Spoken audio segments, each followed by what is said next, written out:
ministre yi Senghor ministre yi Ablaye Wade doo ba ci génneel benn ministre buñ ne jamono bi muy exercer ministre gi taxaw na saaga ndey publiquement.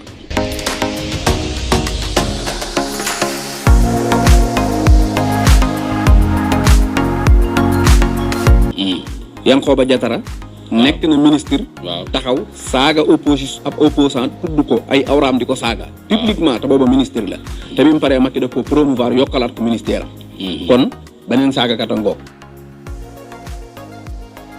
parfois même am na ay nit yu ñuy déglu yoo xamante ne yéen li ngeen di wax nii ñoom umpale nañ ko te buñ ko déggee ci yéen amaana ñoom it dinañ toogi feneen waxtaanee ko ak keneen. loolu la faut même si c'est vrai parfois ça fait mal c'est comme si da ngay xoos góom et tout mais lu fi ne la donc li ne il faut ñu koy waxtaanee sur la place publique pour que yeneen i sénégalais c'est comme quand je fais les traductions yi may defaluma ko ku xamante ne boo dégloo kii di wax yow di nga xam lu muy wax maa ngi koy defal ki nga xamante ne mu ngi dégg kii di wax mais xamul lu muy wax. c'est pareil yéen tamit le fait que ngeen di mën a ku nekk yéeg ku nekk am li nga joxe en termes d'information est très logique pour man c'est ce qu'il faut faire parce que loolu mooy tax ñi leen di dégg tamit suba déjà ñenn ñi dinañu xam li ngeen di wax gis ci seen bopp ñeneen ñi dinañ dem feneen toog waxtaanee ko ak keneen loolu la rek. yaay booy li sëñ bi waxoon rek wax dëgg yàlla fu mu toll nii.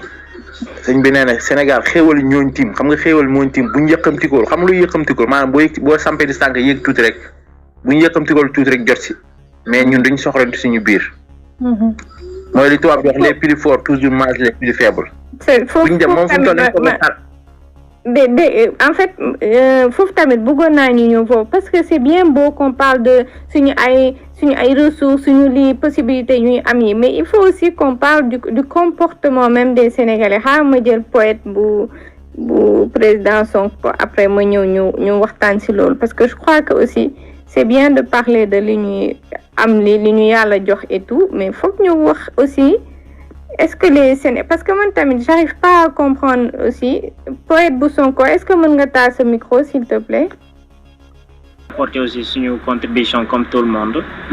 Donc pour man Sénégal bu ñu waxee émergent man ñoo ngi wax sax naan plan Sénégal émergent mais pour man Sénégal xeeñciwul sax émergent parce que le Sénégal ne peut pas développer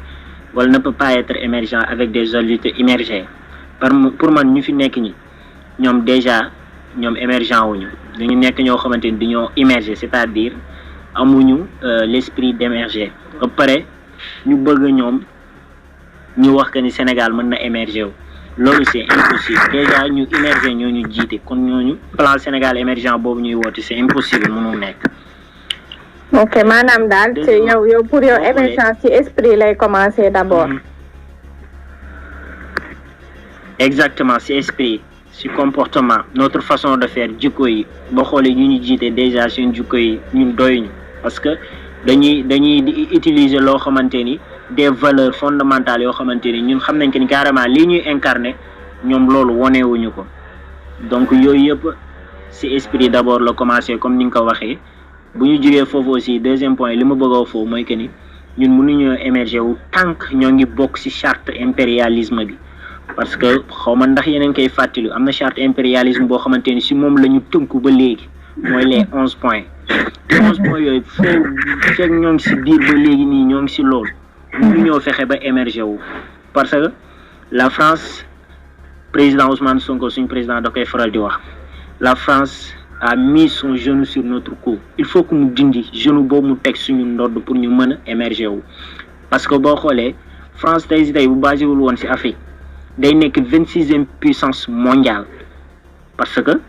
derrière Californie benn état boo xamante ni mi ngi nekk biir États-Unis d'Amérique kon cela veut dire que France ci Afrique plus particulièrement au Sénégal boo xoolee sax révolution mi ngi am Mali dëkk yi bare ñoo ngi commencé Centrafrique bi ñoo ngi commencé di débarrasser aussi France parce que xam nañ seen intérêt nekkul foofu puisque la France gagne plus yoo xamante ni Sénégal yi mënuñu koo am ci loolu noonu li ma bëgg wax foofu France acier la am ak charbon ñaari ressources yooyu rek la am acier ak charbon kese te loolu noonu mënul développer la France loolu nag si la profité ñëw Sénégal di exploiter suñu ay ressources jël yëpp yóbbu une fois bu ñu jëlee yóbbu defar ko ñëw di ñu ko joxaat donc pour man émergence foofu du fa mës a am lenn rek moo ñu mën a tax ñu émerger wu mën nañ sax jaar foofu nekk un pays développé foofu nañu bokk ci pays développé yàlla amul ana lan la ñu yàlla defalul ci kaw suuf. dëgg yàlla am nañ soleil am nañu géej am nañu suuf am nañu lépp même les fleuves. on a tout dëgg yàlla. exactement am nañ lépp en fait manqué wuñ dara. manqué wuñ dara léegi nag léegi loolu naka ngay amee dara ba pare mënoo ko exploiter. en fait c'est ça le problème. moo tax nag ñu war a wax. léegi nag loolu noonu pour moi il faut qu'on change le système et paradigme. le blocage il est humain.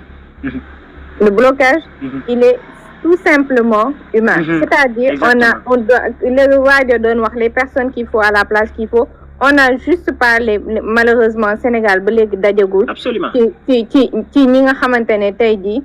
yàlla ci lim ñu jox léegi nit yooyu na ñoo war a jiite kii bi c'est comme tey bu ngeen di dem guerre rek dafa am ñi nga xamante ne ñooñu ñoo war a jiite ci xeex bi. mais c'est pareil Sénégal bu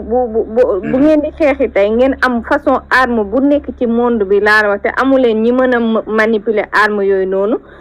Ukraine dal na leen. mais gars yi pour dimbali leen yónnee nañ leen ay armes yoo xamante ne ñoom ukrainiens yi mënuñu utiliser armes yooyu parce que xamuñu ko du coup ça leur a fait perdre des semaines le temps que ñoom ñu mën a jàng armes yooyu nan lañ koy utiliser ba c'est pareil ñun bu ñu amee li ñu yàlla jox tamit te amuñu ñi nga xamante ne tey ñoo war a ñi ko war a jiite ñi ko xam nuñ koy liggéeyee xam nuñ koy defee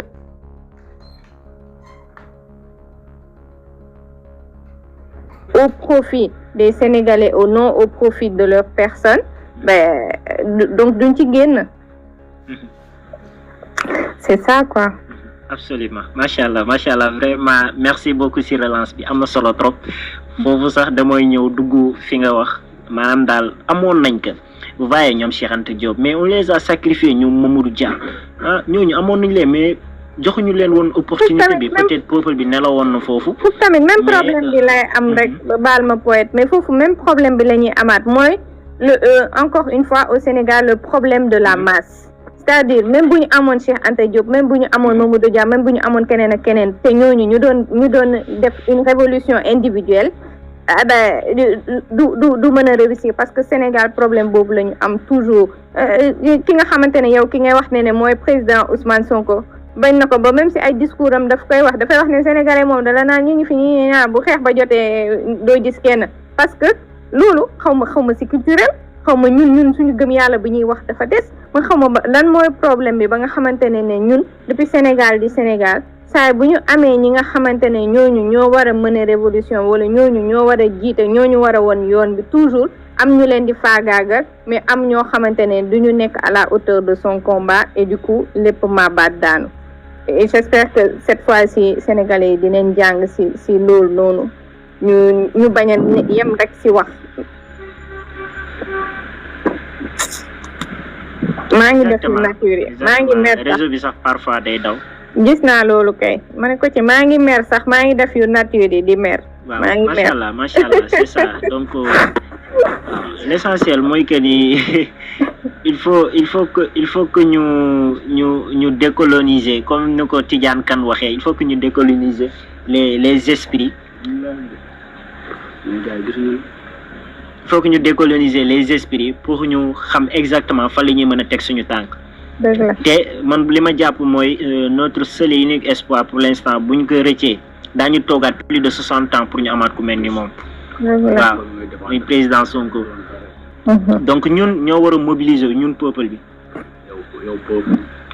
dëgg la ñaar baax na ñu mobiliser wu. donc bu ñu mobiliser wul ñu porter projet. ñu fexe tout ba li ñuy woote ñun ñu fexe Sénégal bis ñëw mu bokk parmi les pays émergents. pourquoi pas parmi les pays les plus développés au monde. c'est pareil pour liggéey toutes les ressources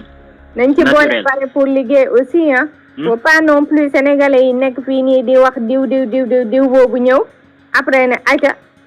c'est l'heure maintenant des sacrifices yi da ngeen foogoon ne ci sànni xeer yi la woon ak dem ci prison déedéet kaay leen na liggéey jot na après ku nekk commencé di làq ay chinois waaw